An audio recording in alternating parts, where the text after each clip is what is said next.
Alright, this is for my friends. I'm going to make a habanero mango salsa. And these are my ingredients.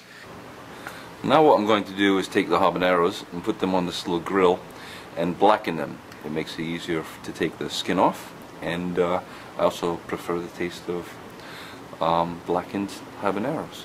So I've put a little tin foil on the grill, and just to make it for easier cleanup. I actually have a great fondness for this little grill. It makes it easy to grill when the weather's cold and wet, which it frequently is in the Seattle, Washington area.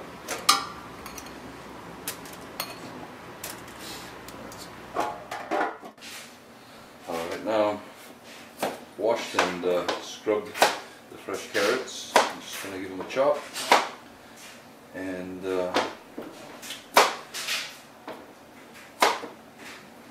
have to worry about chopping them too finely because they'll be going in the food processor. So just I'm going to make it small enough for the food processor to handle easily.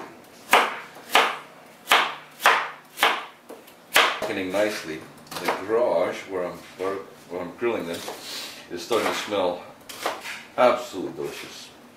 One of the benefits too of doing it in the garage rather than in the oven, which you could easily do, is that you don't get those fumes in the house that not everyone enjoys. Can be irritating to the eyes as well.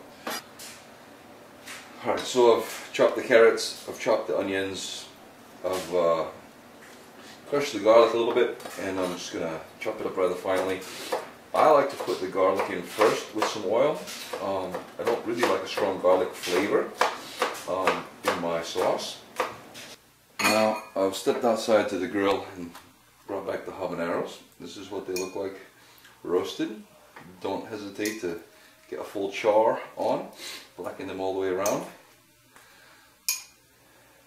Now some people prefer to take the skin off. I think it's a very delicate job and not worth the effort.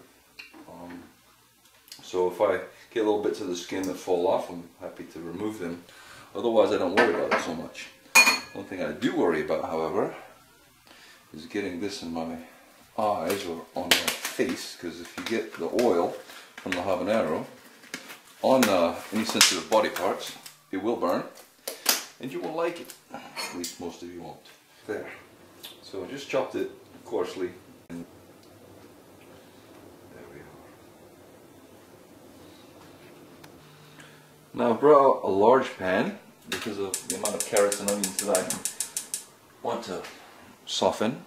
I'm just going to turn that on to medium heat and put in a little bit of canola oil. Just enough to keep things from sticking to the bottom of the pan.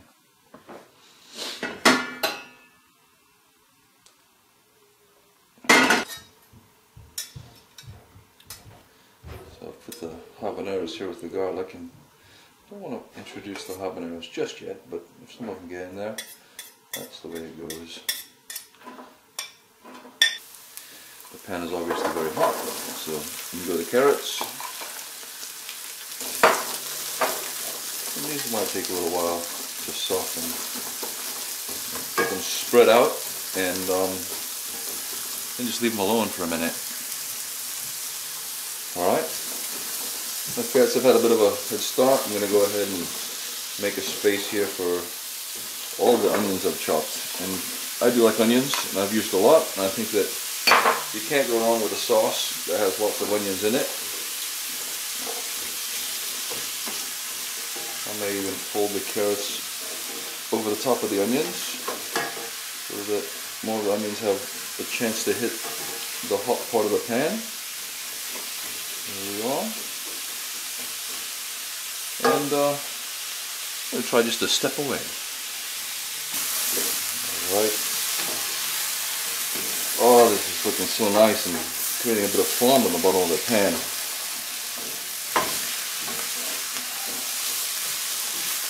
I think I'm about to the point. I'm going to turn the heat down and just let those soften a bit more, especially the carrots, while I finish cutting my mangoes. And I'll start juicing the lime. My daughter's enjoying the seeds from the other mangoes I've cut. I just thought I'd show you how I cross-hatch the mangoes, just like so. That's just a simple way to dice the mangoes. And then if you turn it inside out like so, you can just sweep all the flesh into the bowl. Unless you get sloppy and dump it on the counter, because I've done that. Just dump the mango in with the carrots, onions and garlic, more or less just as a place to have it before I empty it into the food processor. Alright then, we take it out and put it into the blender. Oh, looks like it's just about the right amount. I may not have to blend it twice. But I don't want to fill it all the way to the top because the ingredients are still quite hot, and that heat will expand in the blender and blow the top off potentially. We certainly don't like that. So there are the habaneros going in. I'm going to go ahead and put them on. There we are. Another scoop perhaps. Mango on top. Another one. And hopefully that's enough expansion room right there. Put the lid on and turn it on. Worrying on this, the blender's not really catching all the meat and stuff, so I'm going to throw just a wee bit of apple cider vinegar in, and hopefully that'll lubricate things just a bit. Blended that about as well as I can. See a chunk there that I'm just going to pop back in here. I'll put the rest of this straight into the saucepan that I'm going to use to bring it to simmer shortly. That's all in the pot. The pot is on. Use a bit of vinegar to lubricate the blending process, and then a little bit more to actually help the puree move from the blender into the pot. So I'll probably use at this point about a half a cup, maybe 3/4 of a cup of vinegar. And it really doesn't matter whether you use white vinegar, distilled white vinegar, or malt vinegar, or apple cider vinegar, which is what I've used. Just pick a vinegar that you like and experiment. Right, so just adding, as I mentioned, the lime. I've added one whole, fairly large lime. Here goes the pickle relish, and looks like I've used about half of a small jar. Got the orange from the carrots, and the yellow from the mangoes, and the orange and yellow from the habanero. And little flecks of the charred pepper flesh, as well as some green from the pickle relish that I put in. And that was a sweet pickle relish, not a dill relish. I wouldn't actually like to have a dill relish in there. And I'm going to let that simmer for another couple minutes. I'll give it another taste and see if I'm going to doctor it with some more ingredients.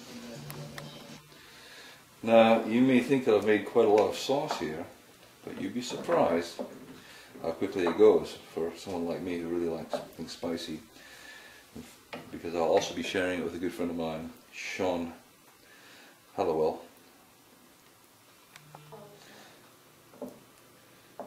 Hollowell is a friend who really likes spicy food, and if no one else watches this video is actually made for Sean, so you can see how I make it, so he can make it himself and experiment, and maybe he can share some of his experimentation with me. Wouldn't that be great?